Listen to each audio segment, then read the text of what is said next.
best way to think about work is as an expression of the theology of the body, a distinctive one, and a complementary one. You know, the two commandments we were given in creation, the commandments that constituted us, were the commandment to be fruitful and multiply, so marriage and family, and to till the garden, to subdue the earth, which is a commandment to work. So these two, I think, are complementary expressions of what I would call the meaning of life from the perspective of Genesis.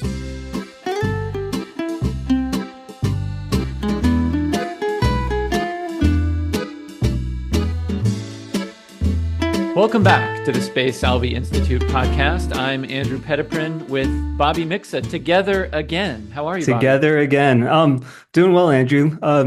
It's I have to talk about Krakow. So we had our first snow today. It was quite beautiful. Oh, So yikes. yes, I know and I walked through the Rinnick and they're getting ready for the Christmas market. So it's quite beautiful time. So I encourage people to come to Krakow in this season.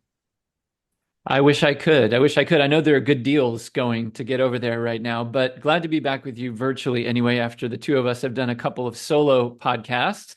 And I'm especially excited that we're talking again to DC Schindler, who was a great guest the last time we talked to him. And we know that our listeners are particularly keen on hearing what he has to say. So we're really, really excited to be joined again by DC Schindler, who is professor of metaphysics and anthropology at the John Paul II Institute. And we think just one of the more interesting thinkers in the space that we occupy. So Dr. Schindler, welcome back to the podcast. How are you?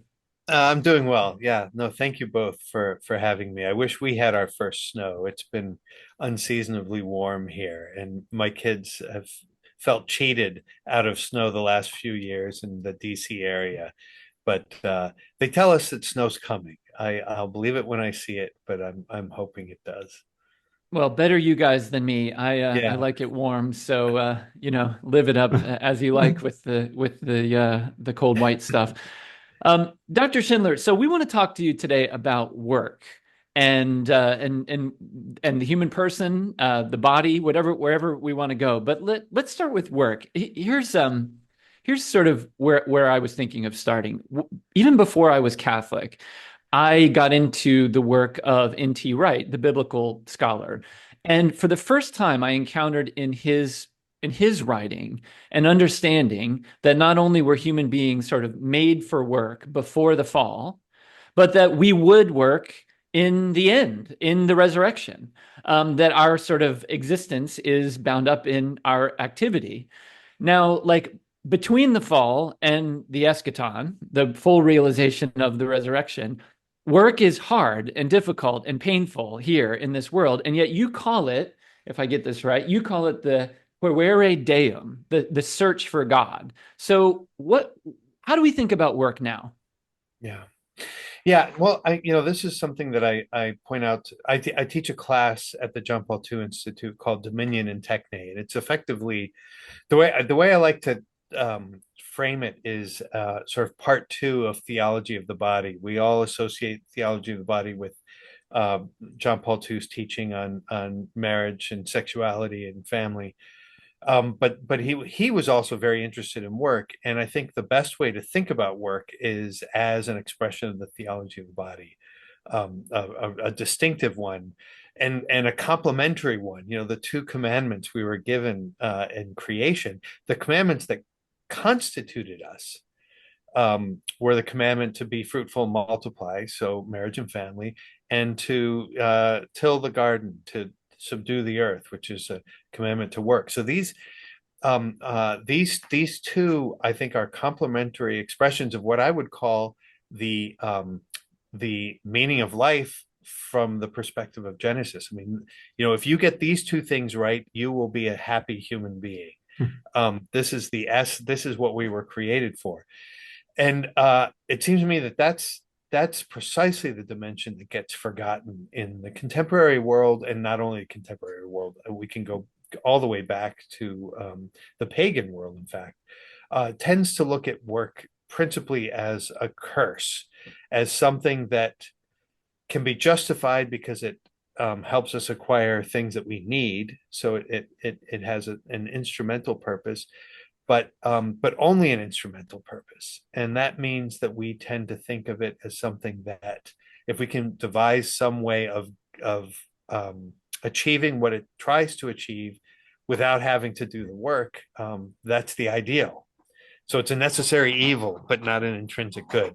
And that's not adequate. I mean, that transforms the way you approach work. We could spend the whole hour discussing that, and I suspect we'll get into to details. But just the first statement here is that it completely changes the way we experience work if we think of it fundamentally as a curse that we need to find some way to evade. No, that's excellent. I love that lecture that you gave, explaining that as the second part of the theology of the body, because so many people, I don't think they in my opinion, and maybe reading the collected works of JP too, is there's such a need for a rediscovery of John Paul II's works, and then also just getting at like his method. Hmm. And this, the original experience when you read the theology of the body, and when he articulates the original experience and how marriage and family has a role in that, with Adam and Eve, and then the call to be fruitful and multiply, but also with work. I mean, you said that these are the two things that we like every single human being is I guess it takes up the entirety of what you are as a human being, That's right. and yet we don't reflect on it enough. So one of your great, I mean, you elaborate this on in one of your essays. Could you maybe say a little bit too, because you go through in this essay called, Andrew cited this, about the career. I never know if I'm getting this right. Yeah. Yes, The and search for God. the Yeah. search for God, yes, in which, elaborating on Pope Benedict's Yeah. great, great, I think, address given to the The French masters of intellectuals. culture. Yeah. Yes, Yeah. yes, in which he elaborates this. So could you maybe articulate a little bit Yeah. too? What you explain, like the Greek notion of work, Yeah. which you hinted at, the Jewish notion, but then the Christian synthesis. Yeah. Well, this is right. I guess I didn't address that part of Andrew's initial question. Well, how does this connect it to the Querere Deum, the search for God? If you step back to Genesis and you think about um, uh, the fact that work arises from a commandment of God, um, when God gave His commandments in Genesis, that was not to place a burden on man, and it wasn't to sort of create things to do that he couldn't do otherwise. I mean, if God wanted something done, he could do it very easily. So if he leaves something for us to do, it's not to accomplish something that he needs. It's a gift, and so why would he make this gift in conforming to a commandment? We're actually entering into a distinctive kind of intimacy with God. And it seems to me that's one of the insights behind the law tradition in Judaism and in the ancient Hebrews that we read in the Old Testament. These aren't just sets of rules. They're actually they always they loved it. They loved the law. The law was something to contemplate and love because it's precisely this invitation to intimacy with God. And from that perspective, you get a real insight into the Jewish sense of what work is as a commandment. It's precisely a way of entering into intimacy with God. One communes with God by carrying out His will, and this is one of the most direct and distinctive expressions of His will. It's not the only one, but it's the one that occupies most of our days, as it were. And in the Jewish sense, it's interesting for them. It's not so much the principle, organizing principle of the cosmos is not God's command. It's order. It's the order of the universe and the meaning of nature. And from the Greek perspective, work has this contemplative dimension coming to understand what nature is and encountering God precisely in the order of the universe and how things fit together and how things work and what they're made of, and their ways of coming to know the world, through your hands, through your engagement, that can't come in any other way. So work is sort of a distinctive way of coming to know God. So you see here the Greeks and the Jews emphasize, one, it's encountering God through knowledge. The other, you might say, encountering God through will, through activity. And Christianity is the synthesis of the two. I like to add also the Romans. That's a whole other chapter we could talk about later. But just here, Christianity synthesizes the two. An extraordinarily rich resource to understanding work from this classical Christian perspective as one of the most privileged ways of encountering God in the world and transforming the world in God. That becomes really definitive, setting the horizon for our existence. And it seems to me that's something we rarely think about when we talk about work, but I think it's something we really need to recover. I'm wondering too, Professor Schindler, are you talking mostly about, paid work, like an occupation, like what we do for a living? Because, it occurs to me I've always, in my family, for example, there's lots of teachers, military people, that sort of thing. No one in my family, with very rare exceptions, has ever done sort of, Manual labor. been a financier or been a manual laborer. We're sort of like the petit bourgeoisie, and I don't know. I've always sort of felt like writing and teaching, for example, is sort of what I'm supposed to do. Right. Um, Yes. but, I look out at the world and I just sort of wonder, not only for myself, but sort of for people that I know, like, are we getting less real, like sort of as Yeah. time goes on in the actual work we're doing, Yeah. to put food on the table for our families? Oh, I mean, each one of these questions I could spend the whole hour answering. So Yeah. Well, I'll try to keep things brief. But yeah. there is so much that I think it's absolutely true. So theology of the body, the marriage and family, it's the sexual organs that this calling to love, this commandment that's constitutive of our being comes to expression. But in relation to work as an expression of theology of the body, it's the hand, obviously, right? This is we work with our hands in a paradigmatic way, and I think it's important to retain that sense of the hand as being paradigmatic. It's with the hand we come into contact with something other than ourselves. Um, I mean, this is how we extend ourselves out into the world, most fundamentally, and how we involve ourselves. We get our hands dirty, right? You think of the infinite expressions that have to do with the hand, and they tend to have to do with a kind of an intimacy and involvement, ordering, and so forth. There are all sorts of expressions. Now, um, I think all those things are worth meditating on because they reveal, if it's the case that we encounter God in our work, um, uh, if we speak really concretely about that, we encounter God in our hands, through our hands when we're working in the world, and there's a something quasi sacramental. It's not properly sacramental, but there really is a kind of communion with God, a real communion with God that happens with the hands. Now, that gives a certain priority to manual labor, but I think all work can be approached analogously to that. Um, the key is that we recognize that this direct contact with reality as it's given in this kind of a principally contemplative way. We first affirm reality and we recognize it, and we see it, and we respond to it. Um, that's the main theme, and that's a theme that can hold even in intellectual work,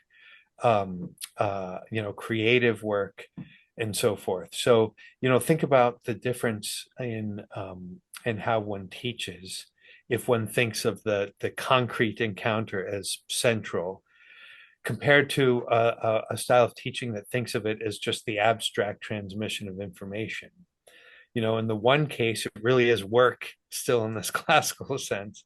And the other, it's become a kind of a functional substitute.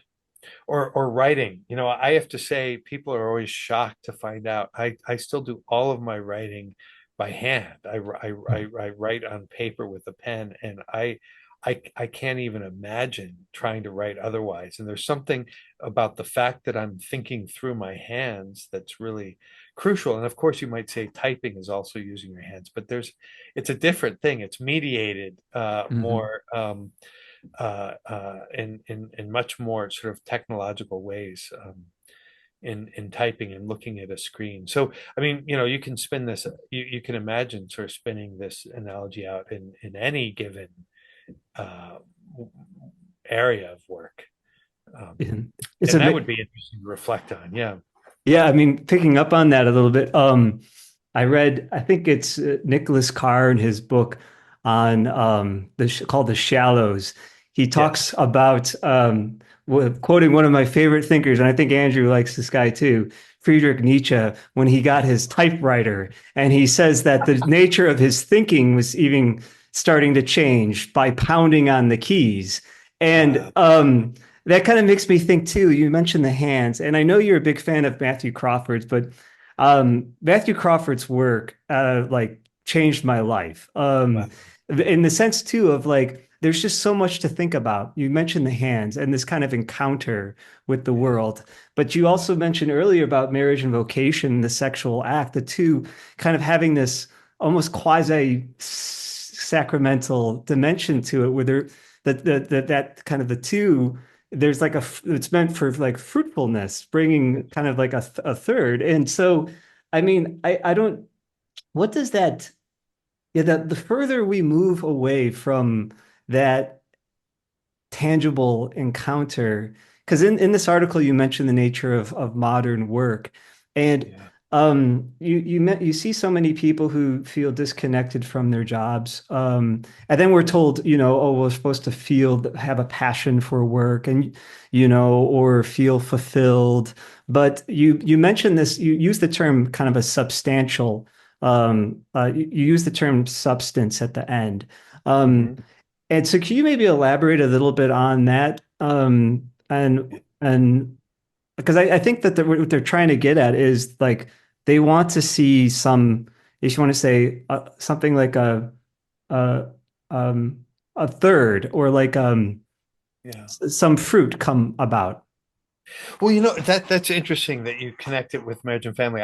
That's a connection I also make when I teach that, humane vitae. I mean, you would not have expected that humane vitae would be mentioned in a discussion of the nature of work. But what's the teaching there? The inseparability of the unitive and the procreative dimension. And it seems to me typically in humane vitae we separate the focus is on the unitive, and the procreative we want to make sort of arbitrary and something that we pursue or not, but completely detached from the unitive, and the unitive is sort of the essence of what sexuality is. I think we have the opposite problem with work. I would also say that there's a necessity of seeing the connection between the unitive and the procreative. That work is in its essence, it's an encounter with reality, and that encounter and God in and through reality. And that encounter is itself good and it bears fruit. But with work, we tend to just focus on what it produces and not think about the encounter part. You see, so it's sort of like the complementary problem, the complementary abstraction to the issues with sexuality. So once we do that, then work becomes simply a technological problem. If we can devise some way to produce what needs to be produced with the least amount of the burden of an engagement with reality, so much the better. What we don't realize is we're emptying work of any substance. I mean, to use the language there, it has no it has no it offers nothing in itself, but only in its productions. And I mean, the implications of this are quite vast, sociologically, psychologically, economically, even. I mean, you name it. This affects even um, home life and how society is structured and shapes of cities and so forth. I mean, it goes on and on. This is a really, really fundamental problem. But just to pick sort of one element out of that, just to think of the psychological, for instance, I recall watching an ad, and I can't remember what it was. It was during a football game. So, the one thing that I, will try to get up on the screen is Notre Dame football. It's a sickness, but what can I do? Anyway, but I remember seeing this ad, and I don't remember what the company was for, but they had devised an even more abstract form of, checking oneself out at a grocery store that you didn't even need. You just have the stuff and walk out the store with it. And so and the ad showed that the workers were doing absolutely nothing. They were just sitting there, blowing bubbles and chewing gum, and surfing on their phone. And this ad was presenting that as a good look what we have achieved. They don't have to do anything now to work in the store. And I just thought, you know, that's nihilism, just made visible there. And you think about that person can't be proud of what they do. They can't there's no achievement, there's no sense of having accomplished anything. There's no and yet they're required to sit there for 8 hours a day. I mean that's awful. And so we think we're actually helping ourselves by producing stuff without effort. When in fact we're fundamentally denying our human nature and denying this commandment, that's constitutive of our being, and wasting a whole lot of time doing it. It's something that really calls for a radical rethinking. Yeah, I want to pick up on this production without effort idea in a minute, but I wanted to go back and just make an observation that occurred to me as you were talking earlier about, and actually going back to what you were saying, Bobby, about the connection between kind of marriage and family, procreation aspect of things, and kind of meaningful work that's an encounter with the real. Isn't it interesting that kind of in the modern world, with men and women, but in some respects a little more with women, maybe it's a little more pronounced. When we hear people talk about pursuing their career and doing so at the expense of getting married and having children, particularly at the expense of having children, doesn't that just underline kind of the absurdity of the way we've now come to think about work? I mean, because if you compare that to, say, agriculture, right? There's an extremely high incentive that your hard work be connected to your marriage and procreation, right? So it's so bizarre that, the model is completely the opposite now. Yeah, no, and there's an intrinsic logic that sort of forces that, right? I mean, on the farm, you want as many kids as possible because that'll help with the chores, and that what you have there is you see work and life are integrated into each other. And so home life is not a place of private enjoyment of an entertainment, consumption, pure consumption without burden. And then, that then is always going to be juxtaposed and contrasted to life outside of the home, which is just pure productivity and no intrinsic meaning. And our modern existence is this sort of dialectical swing back and forth between mindless work for a paycheck to fund mindless consumption in private, and it's really quite bleak. And then the problem is when we've made that radical division, it is in a way the women who suffer at least most directly or most immediately from it, because we tend to identify going out, the work that involves going out of the home, as being significant, being a person in the kind of classical sense, a figure of public significance. That's where we actually do things that are worthwhile. In contrast to home life, which is just pure, removing ourselves from any kind of relationship to the public. And given that division, we've kept the women at home, and then the men are the ones who are sent out, as opposed to the pre-industrial form where men and women both worked at home principally. It's just that they did very different kinds of work, but it was both part. They were both the home as it sort of extended into the polis, into the city. So you didn't have that fragmentation. So the tragedy is that women who have this very justifiable desire to be recognized and acknowledged as having meaningful, significant lives, they because of the way the system is set up, that seems to mean you need to earn a paycheck. And then you get this very strange thing that somehow it's more significant to go and work for someone who doesn't care for you, in a you know in a little cell in this sort of faceless office or whatever, pushing papers, that somehow that gives you a certain significance that your home life doesn't have. It's really a brutal and confused and just radically disordered situation.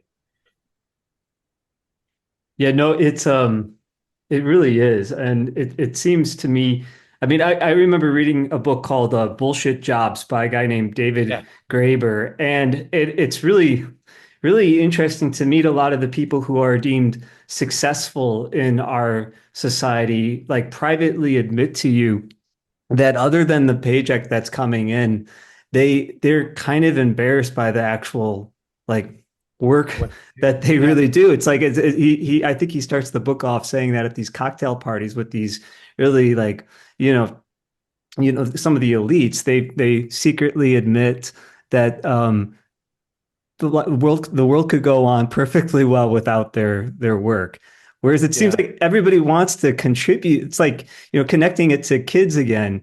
You yeah, want to see that there's some legacy that you leave yeah, behind. You want to, like God on the Sabbath, or find it very not on the Sabbath, but to find it very good. yeah. Otherwise, you're completely restless. There's That's nothing right. to rest in. So Yeah, that's God, more of a please, comment. please make me useful. Yeah, no, that's exactly right. And then you get these. Matthew Crawford is really excellent on so many of these questions. But because you're not living a meaningful life through your work, you think of it as instrumental to get the paycheck, but then you pursue these increasingly sort of wild things, climb Mount Everest, or that have no, they're sort of packaged adventures, and they also have absolutely no relationship to your life, your home, your existence, and you think about that. There's such a restlessness that then gets built into that, because at no point are you genuinely and meaningfully participating something that has an intrinsic goodness. And that's the only way that we as human beings experience rest.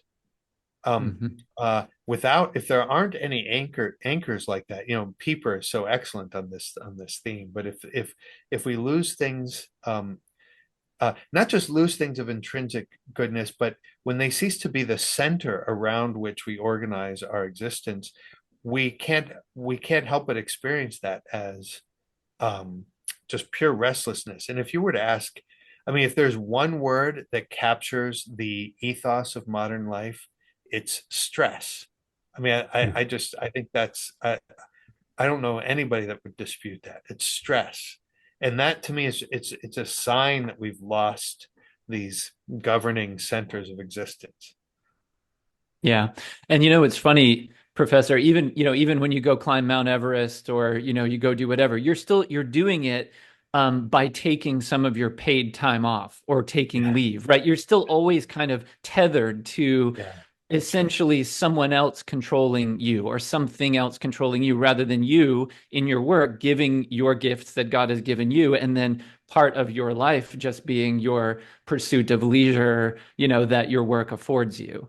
Yeah, that's right. And the thing is, these things are might be rich experiences, but often they're like, that's why I said packaged adventures. They tend to be designed by somebody else too. I mean, you just think of all of the forms of technological entertainment. You're just passively consuming something that has been designed and thought through and conceived. I'm reminded in this context of a really provocative argument that Hannah Arendt makes in The Human Condition. She's really an extraordinarily insightful thinker on these kinds of themes. I find her endlessly rich and fascinating. She talks about how, in the kind of horizon that we're discussing here, action becomes impossible. Hmm. And what she mean, and she says the action gets reduced to just behavior. And what she means by action is she's always speaking from a classical, pre-modern, I guess. We can talk about that too, but in this sort of extra modern, sort of not yet modern kind of horizon, something, action is publicly significant um, achievement. So you do something you do something that actually arises from your agency, but that then has it's a kind of participation in a creation of, or enhancement of, augmenting, or furthering of the common good. And so it's experienced by everyone as meaningful.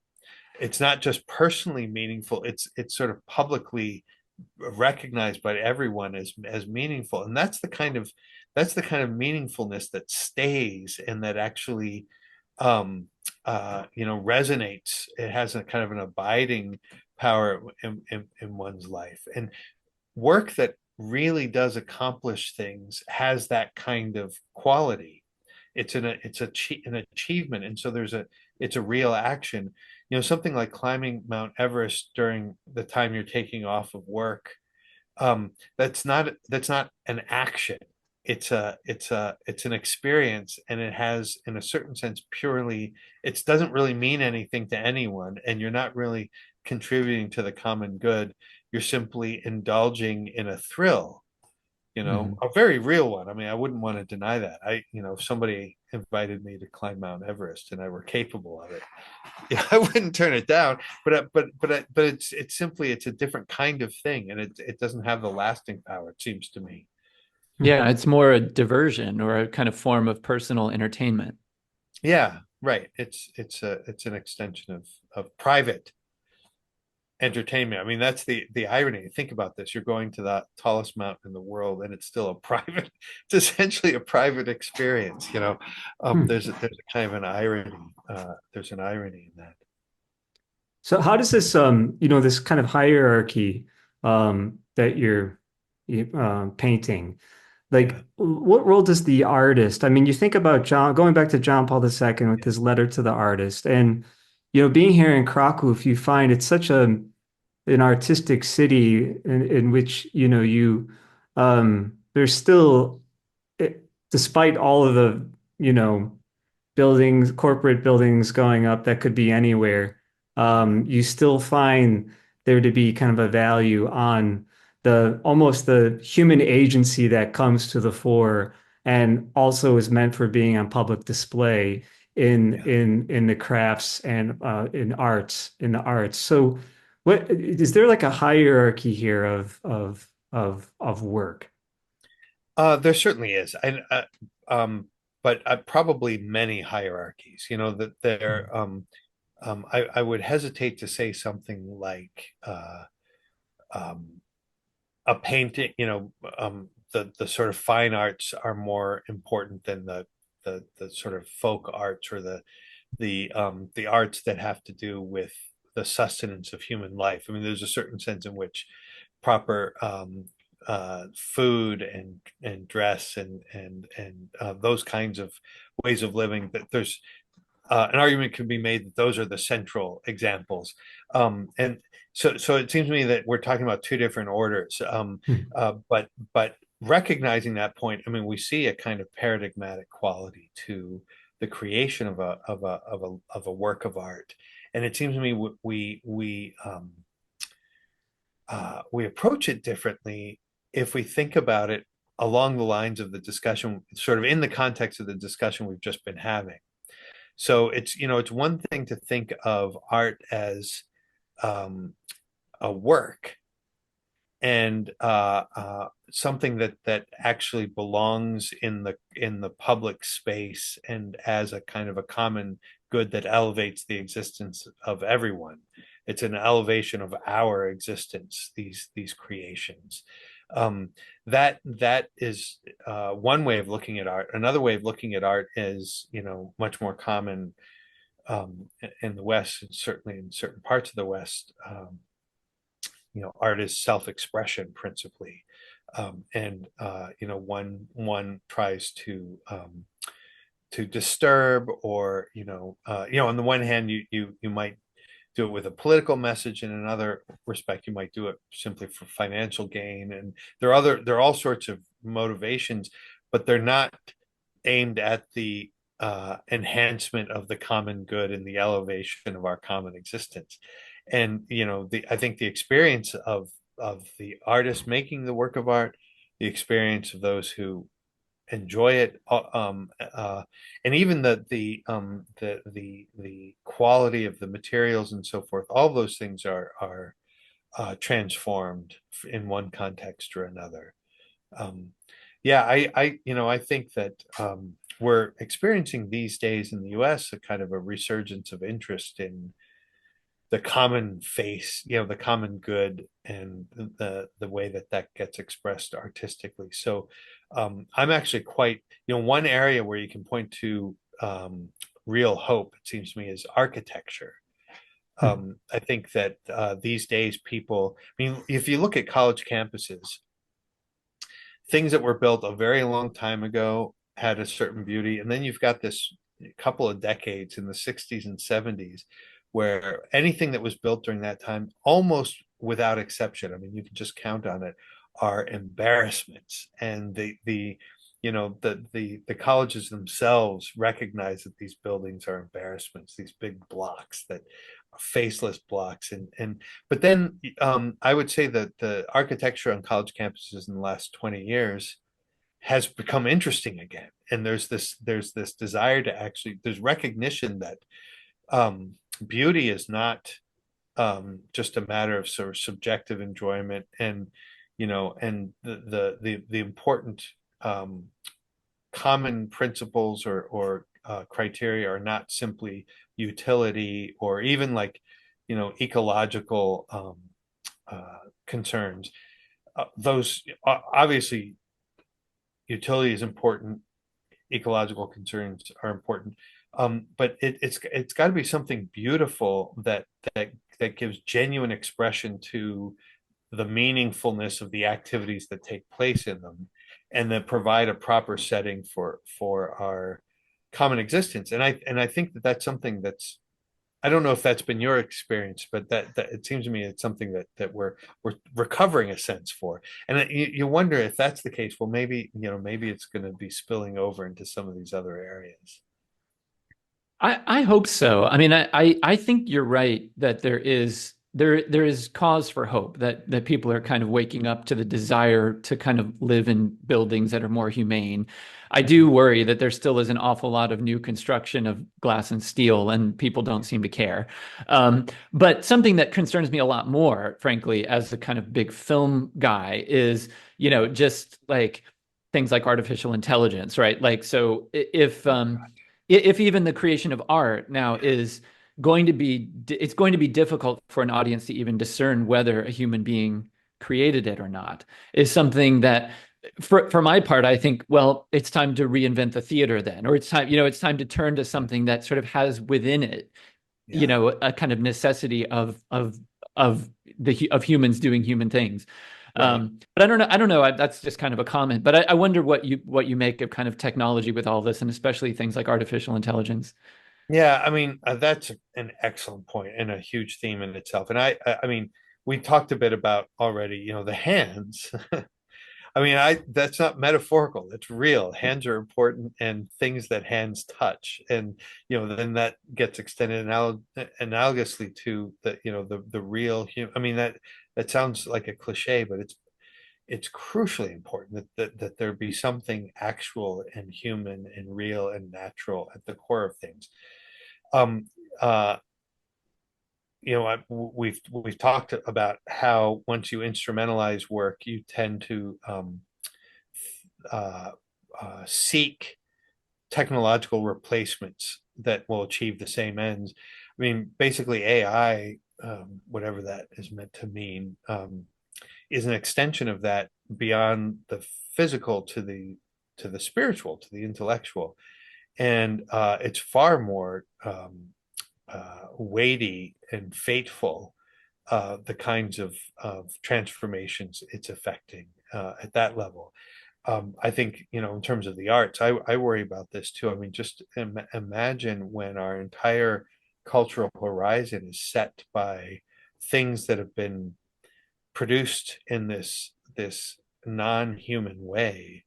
The songs will be written and maybe even sung by uh, computers, and dressing styles, and I mean, you go on and on and on. It's extraordinary how much of this spiritual space is being colonized so quickly, or at least threatens to be. Every once in a while these days we're getting these indications that um, this isn't going to go the way people maybe have predicted 5 years ago, and maybe there's a little pulling back or less enthusiasm, which is hopeful.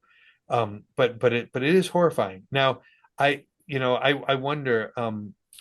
We've already had the experience of what happens when a movie is designed by um, what do they call these, the sort of research groups that find what's the most effective way to X, Y, and Z, and those things always tend to be just totally spiritually empty. I mean, just banal.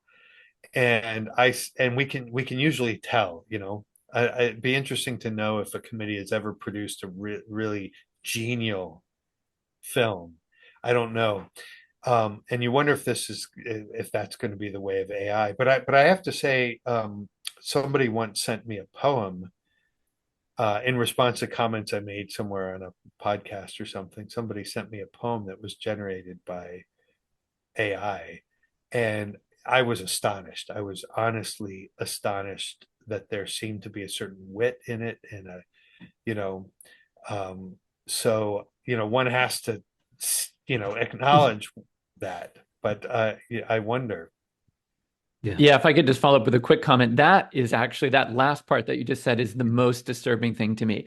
That, so if even 10 years ago, somebody was fooling around with AI and creating some little piece of animation and it looked horrible and, Yeah, whatever.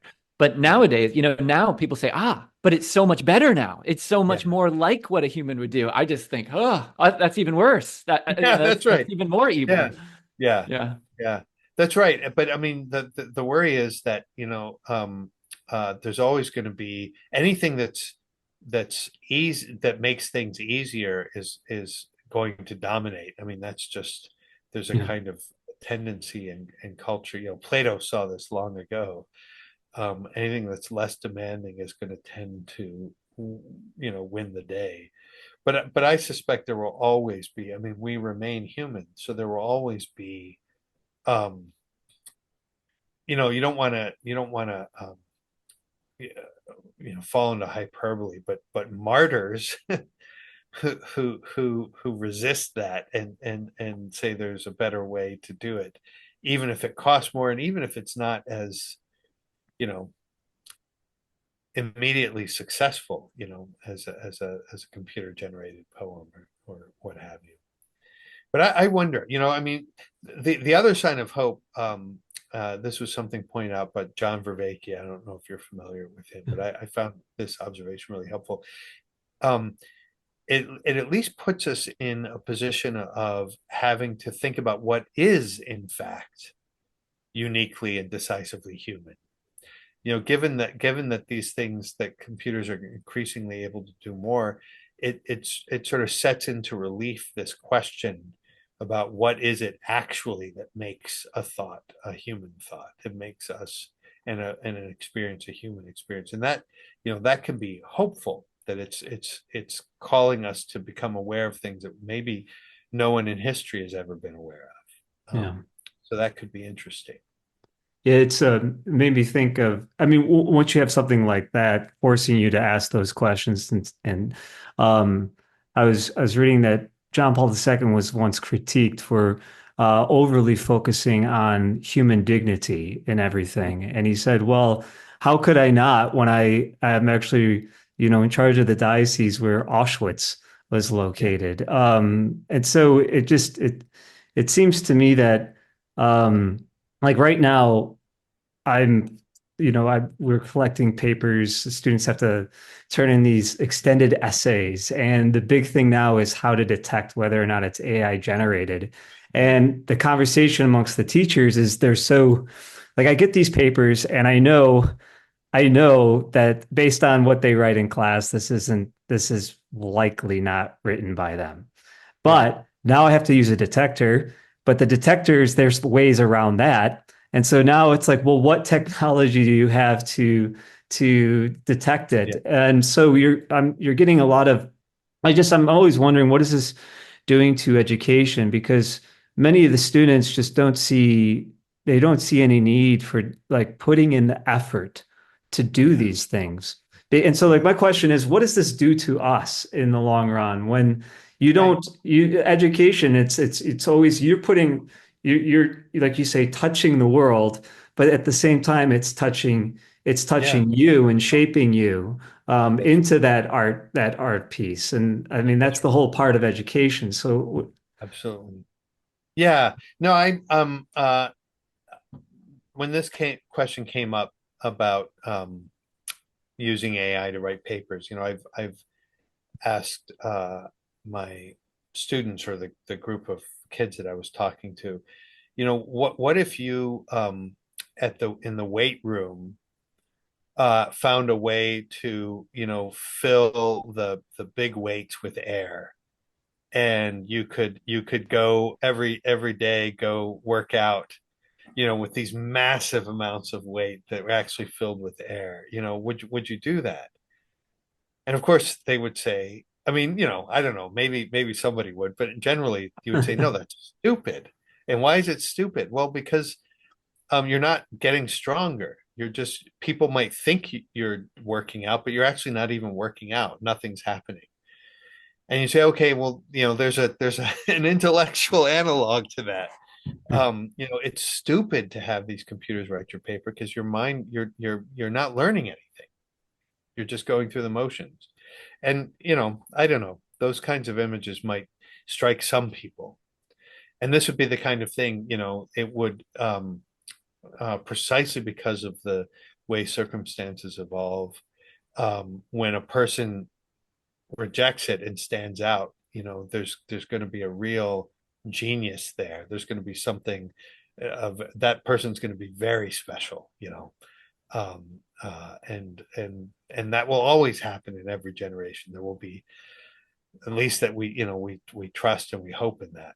There will be the saints that the Holy Spirit calls forth. Yeah. I'm wondering, in kind of the time that remains, if we could shift gears to kind of practical Mhm. application, maybe. You're a university teacher, and Bobby's a teacher. I've been a teacher, and I have children, and I think about the future, and I think especially about my own children, like what to encourage them to do, and so I think if my children really love the intellectual life and they want to pursue a life in a university and reading and sitting at a desk and writing and all that sort of thing, then that's great.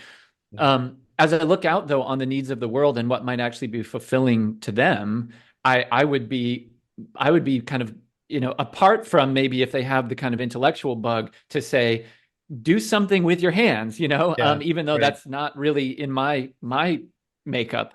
Is Yeah. that sort of what you like to tell people? What do you think about this? Like when you counsel people or think about, what young people ought to do with their lives now? Yeah, well, it's interesting. I'm actually, I mean, I talk about work, and I'm an intellectual, and so what could I possibly know about work? And when I was first assigned to address this as a teacher, I was heartened by the fact that John Paul II wrote the Theology, Body, of Marriage and Family as a celibate, and that didn't discredit him. So, um, uh, um, but I still I actually still think, as for reasons that we discussed earlier, that even an intellectual can make these things central. But in terms of encouraging kids, uh, I there is a kind of a turning of the tide, and there are people that are becoming more interested in things like starting a farm. I mean, when I was young, that nobody would ever have aspired to become a farmer, but now they do, and I'm really struck by that. And then there are also things popping up. I'm actually on the board of directors of the College of St. Joseph the Worker. I don't know if you're familiar with that, Hmm. but Yeah, there Steubenville, right? it's in Steubenville, and there's Oh, something yes. similar in Michigan. And these are colleges that are popping up that teach a trade and educate. So one gets a BA, liberal arts degree, and then also um, a journeyman certificate that guarantees a six-figure job, and you graduate. The guarantees, I mean, more or less, given the need for such workers these days, without any debt in college. I mean, I think people who are not um, inclined to the academy, these kinds of options are extraordinary. And there's a lot of promise and a lot of interest. The first year that the college opened, they had to turn away three-fourths of the applicants. They had too Wow. many from day one.